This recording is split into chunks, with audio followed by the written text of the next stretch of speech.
మెదక్ జిల్లా వెల్దుర్తి మండల కేంద్రంలోని అంబేద్కర్ చౌరస్తా వద్ద రాష్ట్ర ప్రభుత్వం కార్మికుల వేతనాలు పెంచిన నిర్ణయాన్ని స్వాగతిస్తూ కాంగ్రెస్ నాయకులు ముఖ్యమంత్రి రేవంత్ రెడ్డి చిత్రపటానికి పాలాభిషేకం నిర్వహించారు.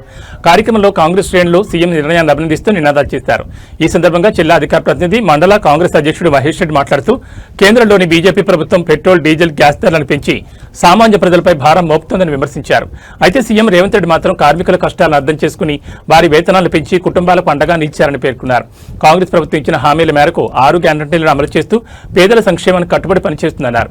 ఈ కార్యక్రమంలో మెదక్ అధికార ప్రతినిధి వెల్దుర్తి మండల అధ్యక్షుడు మహేష్ రెడ్డి, రాష్ట్ర ఫిషర్మెన్ కార్యదర్శి తలారి మల్లేష్, తాజా మాజీ వైస్ ఎంపీపీ సుధాకర్ గౌడ్, మాజీ అధ్యక్షుడు నరసింహారెడ్డి, డైరెక్టర్ నల్లచెరువు కృష్ణగౌడ్, ఉప సర్పంచ్ పవన్ యాదవ్, సీనియర్ నాయకుడు నల్లచెరువు శేఖర్ గౌడ్, సెట్టిపల్లి వెంకటరెడ్డి, అక్షయ్ గౌడ్, శేఖర్ గౌడ్, అరికెల సత్యనారాయణ, దుర్గాగౌడ్, బంజే రవి, జిల్లా మహిళా మండలి అధ్యక్షురాలు ముత్తవై, పాండు, గోగుల కృష్ణయ్య తదితరులు పాల్గొన్నారు.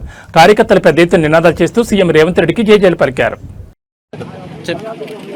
ప్రజాపాలనలో భాగంగా కాంగ్రెస్ పార్టీ తరఫున రాష్ట్ర ముఖ్యమంత్రి గారు మరి గత 10 సంవత్సరాలలో గతంలో పాలించిన పాలకులు ఎన్నడూ కూడా కార్మికుల గురించి పట్టించుకున్న పాపాన పోలేదు. కాంగ్రెస్ పార్టీ అధికారంలోకి వచ్చిన తర్వాత మరి మొదటిసారిగా ఇప్పుడు వేతన చట్ట సవరణ చేయడం జరిగింది. మరి అసంఘటిత కార్మికులకు గతంలో 2 విభాగాలుగా ఇచ్చినటువంటి వాటిని 3 విభాగాలుగా విభజించి 12,000 నుంచి 20,000 రూపాయల వరకు వేతనం ఇవ్వడానికి నిర్ణయించడం జరిగింది. మరి ఈ గొప్ప నిర్ణయాన్ని కాంగ్రెస్ పార్టీ వెల్దుర్తి మండల పక్షాన రేవంత్ రెడ్డి గారికి మరియు కార్మిక శాఖ మంత్రులు, జిల్లా మంత్రివర్యులు, ఇన్ఛార్జ్ మంత్రివర్యులు వివేక్ గారికి హృదయపూర్వక కృతజ్ఞతలు తెలియజేస్తా ఉన్నాను.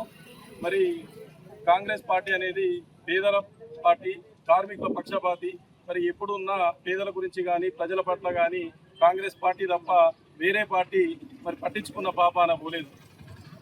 ఎందుకంటే మరి 10 సంవత్సరాల్లో ఏ రోజు కూడా కార్మికుల వేతనాలు పెంచాలనే ఆలోచన చేయకున్నటువంటి గత టీఆర్ఎస్ పార్టీ కేవలం వాళ్ళ కమిషన్ల కోసం మాత్రమే ప్రయత్నం చేయడం జరిగింది. మరి బీజేపీ పార్టీ మరి 2014లో అధికారంలోకి రాకముందు 60 లక్షల కోట్ల అప్పు ఉంటే నేడు దేశ అప్పు 240 లక్షల కోట్ల అప్పు ఏరింది. అంటే 4 ఇంతలు అప్పు ఏరింది. కానీ మరి సామాన్యునికి ఒలగూరింది ఏమని అడుగుతా ఉన్నాం.